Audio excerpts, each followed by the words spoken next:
What a sequence for the Suns. Over the weekend, it was reported by the Philadelphia Inquirer, paper that I delivered as a kid in South Jersey, that the Suns are looking to acquire Sixers forward Tobias Harris, who I think is a great player, which I can't imagine him being in a Suns uniform. I think it would be a great compliment, but it doesn't look like that's going to happen. We're hearing all kinds of different reports, and our next guest, Duane Rankin, Suns beat writer for the Arizona Republic, AZ Central Sports, talked about it in the paper today and yesterday as well, and he joins us now on Fox Sports 910. Duane, Rock, Minuch, Jimmy B, how you doing today, buddy? What's going on? Hey, how you guys doing? Doing good. So there is this so-called trade that we heard as a possibility with the Suns and Sixers.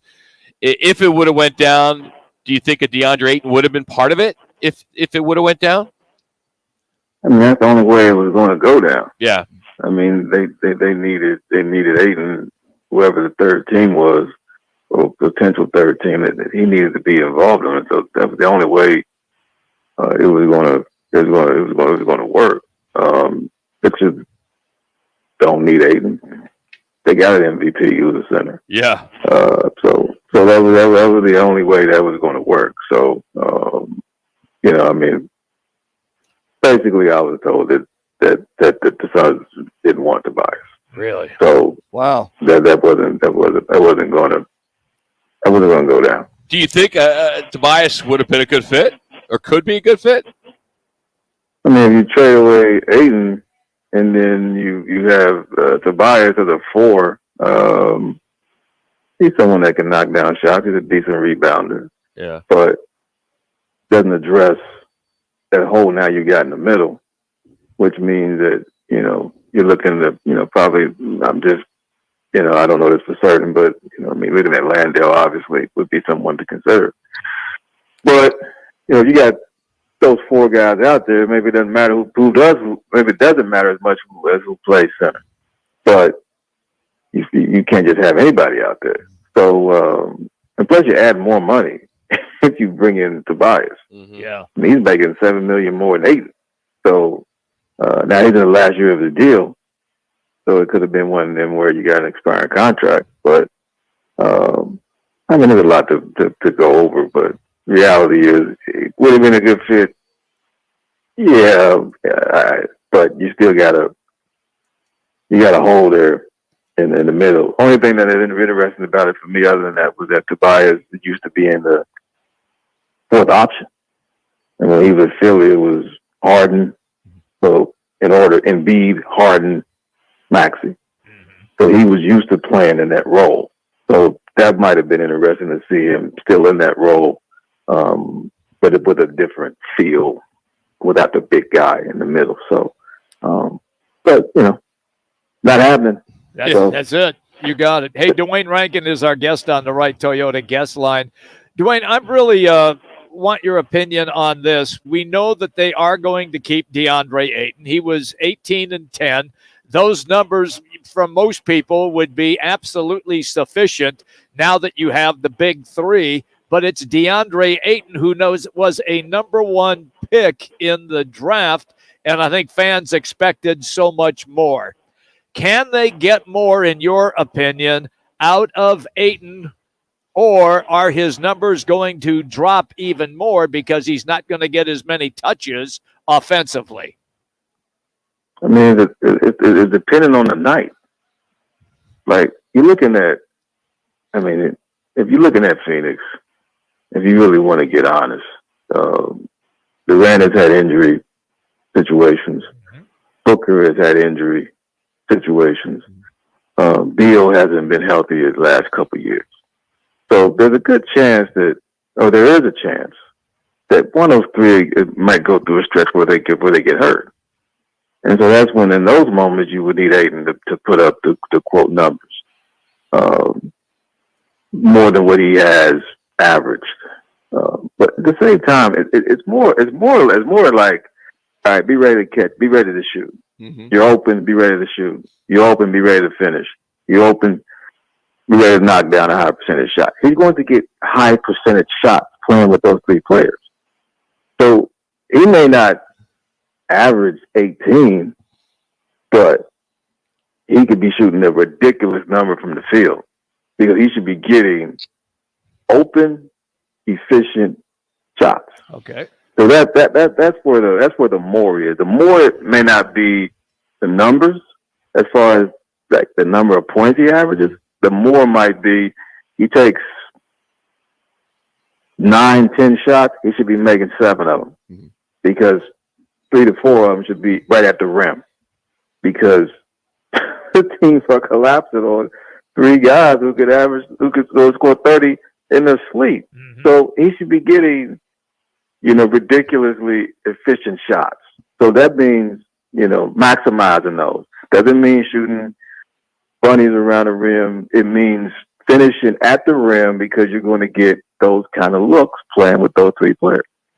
I think, Duane, what you bring it back to reality. We forget about the injuries at the Durants and the Beals and et cetera, et cetera. You kind of bring it back to center point that he may go off and have a hell of a first half of the season, and then maybe you look at January 15th as another potential trade. They might nix it because of his usefulness at that point. Now, all that being said, what you just kind of laid out there, so now with him assumedly here for a while, where do you go as far as the free agent market, which starts on on Friday, for league minimums for some of the veterans? Does that change the Suns' strategy as well, too, coming up here Friday? They were going to have to do veteran minimums anyway. Yeah. It just wasn't a matter of how many. Now having Ayton, you didn't, not trading him. If you're not going to trade him, then you weren't going to get players in return. You're not getting players in return, right? So that means that basically, you're going to have to do more veteran minimums. And maybe if you would have traded him and got some pieces, then you would have to do less. You got to do veteran minimums anyway. It's just a matter of how many. Without making that trade, it's going to have to be more. And guys will be. Here's just the. Again, I hate to keep bringing up the Miami Big Three, but guys were willing to play for less to play with those 3 players. So you might get a situation where guys might be willing to play for less. 3 minutes. To be part of that. And so that's the attraction. On the one hand, you got a money, not money limit, but how you can use your money is a better way of saying it. But you might have a guy out there like, I want to be a part of that. And I'm willing to I've been making this amount of money. I'm willing to go there on a better minimum. Those are the type of guys that they could be looking for. Okay. That would be happy, that would be excited to play with those 3 players and be willing to play for a veteran minimum as opposed to what they've been playing for. So that's the guys that they should, look to go get. Or look at least to talk with, and they got options. It's just not as many. But if you're gonna keep 4 guys on max contract, this is the other side of the coin, and you have to do this. And so, trust me, that 2 minutes. Full roster come September. Just a matter of how many of them are going to be a veteran minimum guys. All right, I wanted to fire this one at you because I know that you're up on the deal that John Collins is now with Utah. Right. And so now their front line, Walker Kessler, Lauri Markkanen, John Collins, all those guys are close to 7 feet, Big if dudes. not over 7 feet. We know what the front line is now for Denver. Wembyana at 7'5" just went to San Antonio, and Chet Holmgren, by the way, who didn't play at all last year for OKC, is going to be healthy, and now he's going to be in their starting lineup as well. Correct me if I'm wrong, and I hope I'm right here. Did the NBA just go from small ball to big ball in like a blink of an eye? I mean, but you're looking at big ball with not back to the basket guys. Okay. I mean, those guys are 1 minute. 1 minute. Sure. I mean, look, 7'5" at some point, he's gonna have his back to the basket. We get that, but this guy likes to do crossover, pull up jumpers. so that's he's the ultimate unicorn. So I mean, he's going to be doing things you've never seen for someone his size. But you look, I mean, what you just rattled off with Collins, Markkanen, and Kessler. That's a defensive guy, but he's not a guy that they'd be looking to score. Marketing plays on the perimeter. Collins is bouncy, but he shoots threes as well. So it'd be interesting how he fits in that. Look, there's something to say to that. Your best players are big guys. In a way, when you look at Embiid, Jokic, Giannis, but all those guys, like to play with the ball. I mean, Giannis is a guy that plays downhill that just happens to be almost 7 foot and going coast to coast. So it's not the traditional big ball that people might think if you're of a certain age. But no, I mean, you could say that. I mean, it's but then you have to see just how it looks overall in terms of the matchups, how they guard. They got to guard people. I mean, they can't just be out there just all three of them packed in the paint.